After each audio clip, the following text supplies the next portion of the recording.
Ang isang goblin na gustong maging tao, kailangan mong humanap ng 10 babae na mahahalikan mo. Pag natutunan mo ang emosyon nila, doon ka lang magiging tao.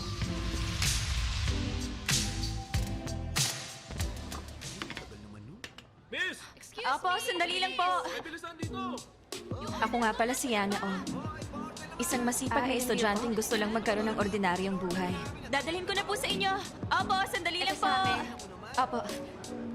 Sige. Teka. Sawang-sawa na talaga ako sa mga tao. Isa akong college student na ayaw sa mga tao. Opo, dadalhin ko na sa inyo. Hi, ready na kayong umorder?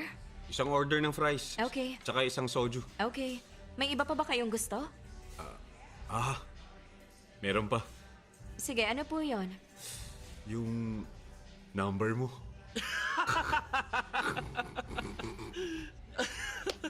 Mukhang kinilig siya ron, pare. Tingnan mo yung mukha niya. Masaya ba? Ano?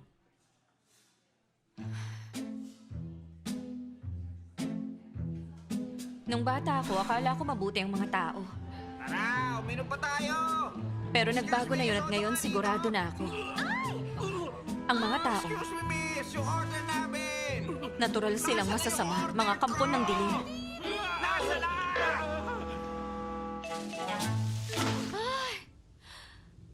Boss naman, hindi pa ba kayo magdadagdag ng part-time worker? Ay, tatapon ko muna to.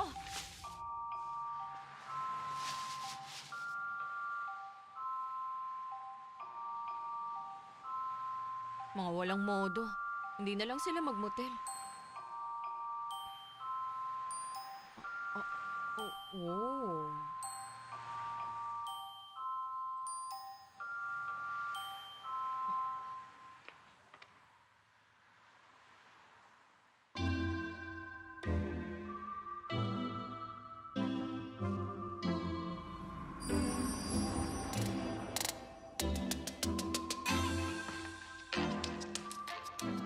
Yung emosyon mo, matututunan ko.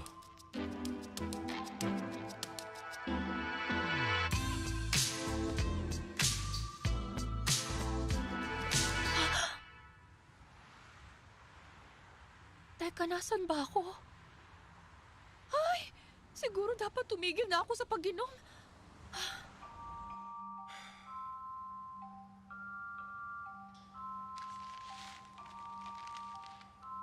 Ano to?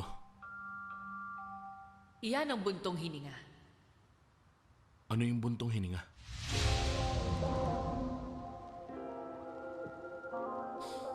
Yun kapag huminga ka ng malalim, saka mo ilalabas. Yung emosyon na natutunan mo ngayon lang, yun ang kawalan. Parang isang black hole ang kawalan. Habang pinupuno mo, mas lumalalim. Parang walang laman yung puso ko. Walang laman pero bakit ang bigat? Ang pangit sa pakiramdam. Nagawa mo yung unang mission mo. Congratulations!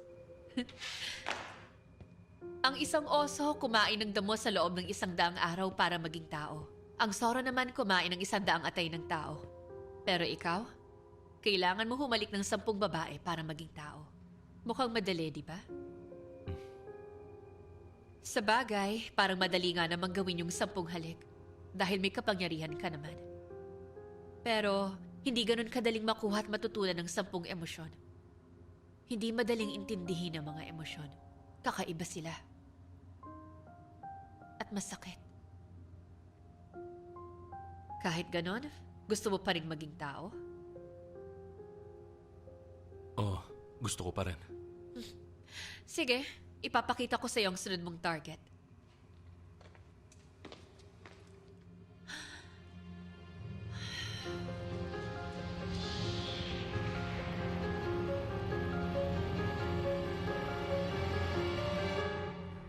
Oo nga pala. Hindi ko na kailangan gamitin yung kapangyarihan ko. Mas madali itong gamitin.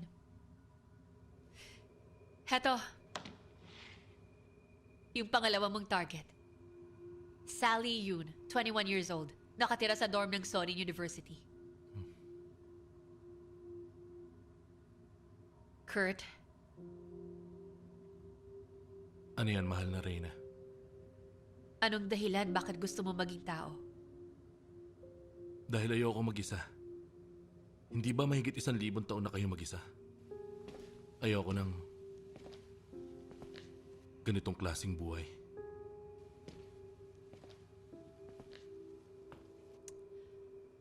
Ang bastos talaga nun.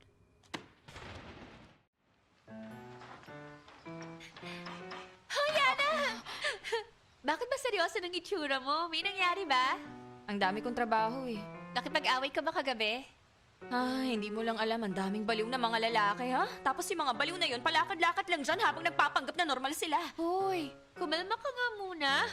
Bakit ba punong-puno ng galit yung puso mo? Galit? Alis, alis! Tama na nga. Makipag-date ka kaya, ha? Pag nakipag-date ka, gagandang pakiramdam mo at mas gagandang tingin mo sa mundo. Gusto mong makipag-date ako sa lalaki? Dahil nga sa ex ko, ayoko na sa mga tao eh. Yun na nga eh. Kailangan mo na siyang kalimutan. Alam mo, kailangan mo malagpasan yung galit mo sa mga tao. Kasi kung hindi, magkakaroon ka ng 8th grade syndrome sa edad mong yan. Ikaw na lang mag-enjoy sa pakikipag-date. Oo. Bala ko naman talaga makipag-date. Sakto nga eh. May nanghihingi ng number ko. At sino naman? Ewan, di ko kilala, pero... Ang gwapo niya!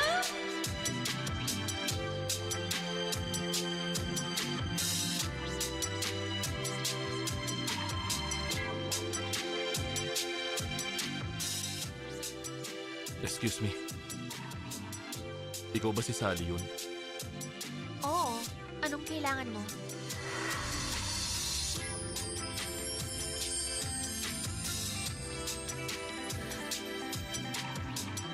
Oh, ang gwapo.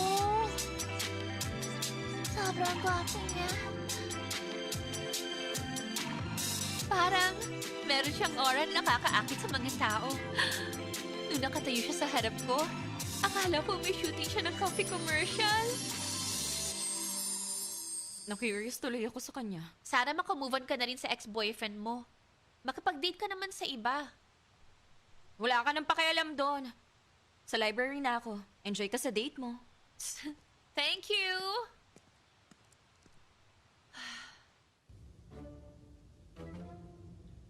Hi, ang mga mokong na to. Package counter ba to para iwan yung mga gamit nila?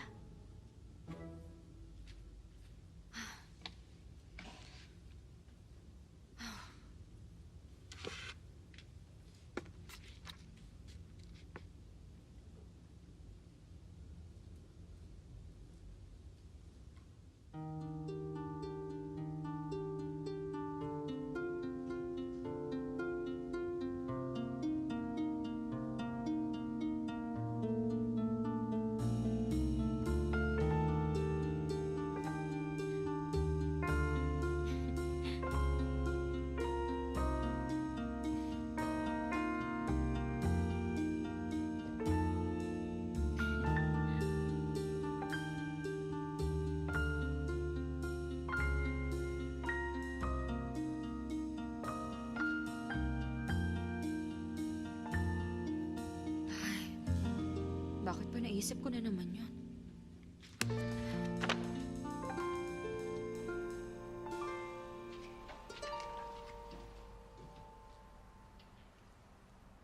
Si Sally? Grabe, ang bilis talaga niyang kumilos.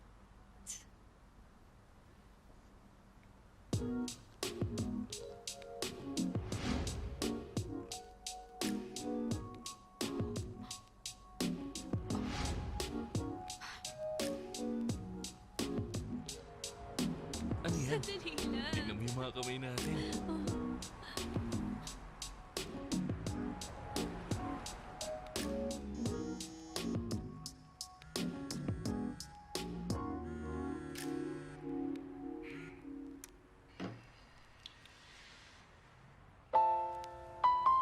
Tingnan mo. Ayan oh.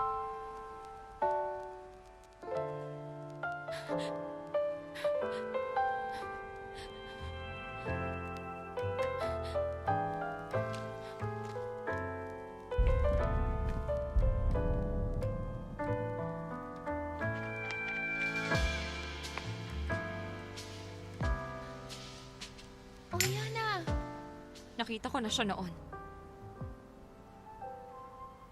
At alam mo ba kung saan? Dahil sa mga basurang katulad mo, galit na galit ako sa mga tao, buwisit ka!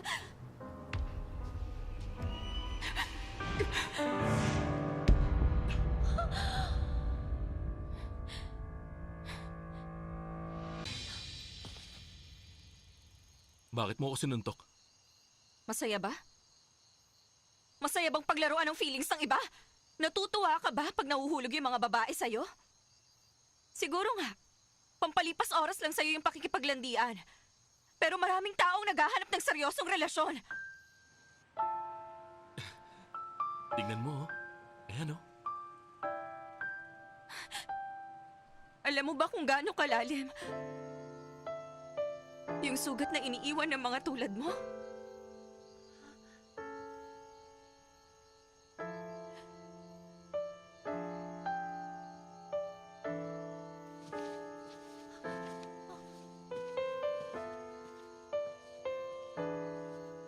Mahal na Reyna.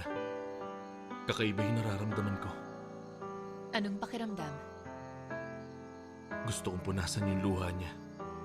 Gusto kong tapikin yung likod niya. Pakikiramay ang pangalawang emosyon. Yung pakiramdam na gusto mong damayan ng isang tao. Kuya na, bakit ba? Ano bang nangyari? Two-timer yun. May ibang babae siyang kasama kahapon. Ano? Ano? Eh ano? Two-timer nga yung lalaking yun. Teka, pinormahan ka ba niya? Nakikipaghalikan ka sa kanya. Ano bang sinasabi mo? Bakit ko ahalikan niyo ngayon ko lang nakilala? Kasi, nakita ko. Kanina. Yana, kailangan mo na magpahinga. Umuwi na tayo. Ihatid na kita. Alam ko sa sarili kong hindi umiikot sa akin ang mundo. Kahit gaano kapangit ang nararamdaman ko, wala namang magbabago. Isa sa mga yon, ang homework ko. Kainis! Nagpuyat ako pero hindi pa rin tapos. Nakikipaghalikan ka sa kanya. Bakit ko ahalikan niyo ngayon ko lang nakilala? Ay, sino ba kasi yung lalaking yun?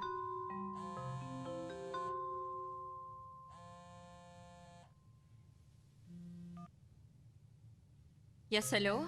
O Yana, kailangan mo rin makipag-date. Sinabi ko lang to para sa'yo. Ano ka ba? Bakit mo naman inaalala yung dating life ko? Ako nang bahala sa sarili ko. Sige lang, ngayon lang. Nalapsik talaga siya pagkatapos makita yung picture mo at ayaw niya kumain. 5 araw na siyang walang kain. Pumayag ka lang makipag-lunch. Ayokong lumabas kasama yung taong gusto lang ako makilala dahil sa itsura ko. Hirap na nga ako rito sa homework ko eh. Yung team project, ako naggagawa ng PowerPoint. Pati na yung presentation. Seryoso ba? Sabi mo wala kang oras dahil sa job interview mo. Ay, wala nga akong oras pero gagawin ko na. Para lang sa'yo. Minsan napapaisip ako. Bakit kaya ganun ang mga tao? Nandiyan ka pa ba? Imimit mo na siya?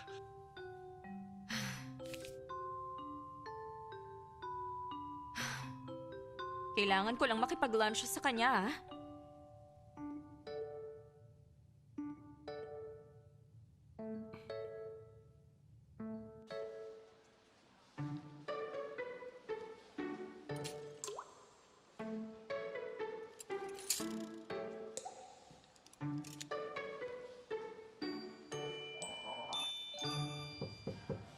Ikaw ba si Yana, oh? Oo. Hello sa'yo. Hello din. Iba pala yung itsura mo sa picture. Ano? Anong app yung ginamit mo? Gusto kong i-download eh. 5 araw ko nang kinukulit si Simon eh. Para ipakilala ka sa akin. Naku, kinulit mo siya ng 5 araw. Pasensya na kung hindi ako maganda sa personal. Joke lang yun. Ang pikon mo pala. Ako, pikon? Para maging komportable tayo, mas okay na magbiroon tayo, di ba? Minsan ang mga tao, pareho lang ang pagiging masayahin sa pagiging bastos. Teka, na-offend ka ba sa sinabi ko? Hindi ka naman KJ, di ba? Ang hirap kasing pakisamahan ng mga seryosong tao. Akala nila boring ang pagkakaroon ng manners. Marami ka na bang experience sa pakikipag-blind date? Hindi, first time ko to. Marami ka naman naging boyfriend. Iyan ba yung gusto mong malaman? Oo naman. Malay mo, maging girlfriend kita sa future. Kaya curious ako. Minsan napapaisip na lang ako kung bakit gano'n ang mga tao. Bakit hindi man lang nila iniisip ang feelings ng iba? Siguro ikaw, ilang beses ka nang nakapunta sa mga blind date. Masyado ba akong suabe para sa'yo? Ang totoo niyan, maraming beses na. Pero hindi mo kailangan mag-alala. Loyal naman ako sa girlfriend ko eh. Nakikipag-blind date ka kahit ilang beses ka nang na-reject. Ilang beses na reject? Parang ang sakit naman ang sinabi mo. Ayos hindi ka naman pala slow. Tama, parang gusto kong tahiin yung bibig mo para tumahimik ka na eh. Joke lang yon. Nandito na po ako.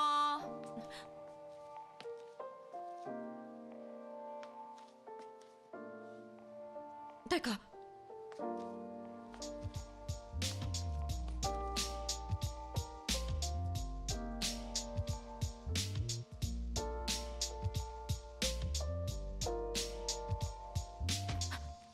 Hoy, two-timer! Anong ginagawa mo rito? Part-timer ako rito. Gusto mong gumanti sa panununtok ko sa'yo, no? Hindi naman sa ganon. Nawalan kasi ako ng tubig. Hindi pa ako tapos magsalita. Ano ba kasi yun? Hoy! Bakit hindi maalala ni Sally na hinalikan ka niya? Mali. Kurt ang pangalan ko, hindi Hoy. Mula ngayon tawagin mo akong Kurt. At meron akong sariling mga dahilan. Kaya wag mo akong pakialaman.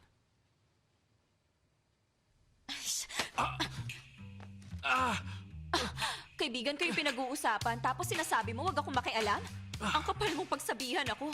At anong klase ba yung pangalan mo, ha? Itlog ka ba o ano?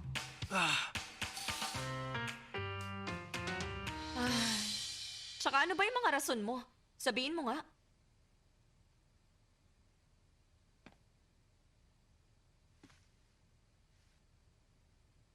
Sasabihin ko sa'yo.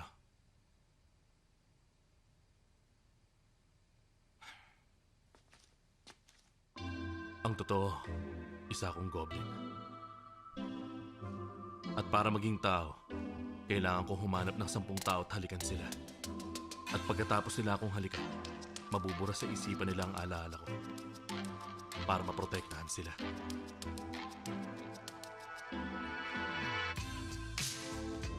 Goblin? Nababaliw ka na.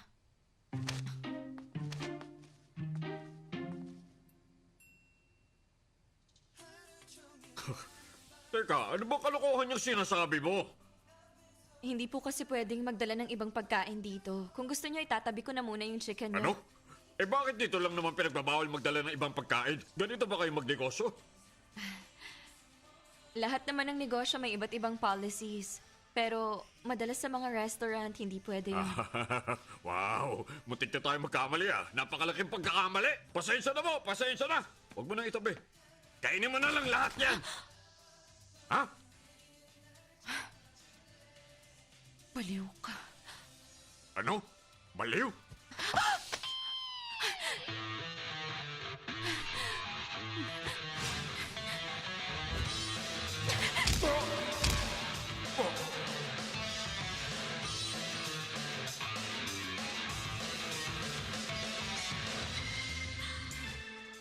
Hoy, mga walang modo!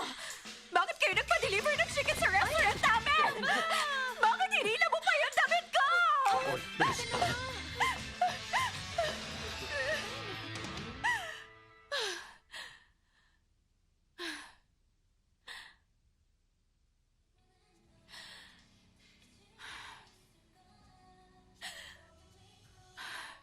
Minamalas talaga ako nitong mga nakaraan.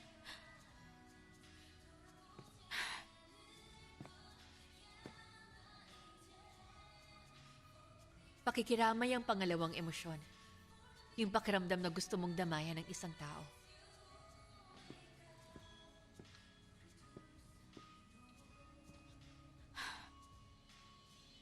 Bakit? Ba't ka nakatingin? Masaya ka bang makitang wala ako sa mood? Wala ka namang ginagawang mali ah. Sila yung may kasalanan.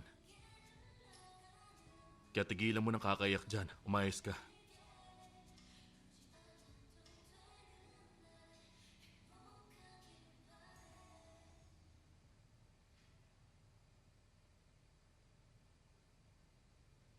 Isa pa, nag-research ako kung paano mag-comfort ang tao. Sabi ro nakakagaan daw ng loob ang chocolate milk. Minsan napapaisip ako. Bakit pa ganun ang mga tao? Kahit konting malasakit, yun lang ang kailangan nilang ibigay.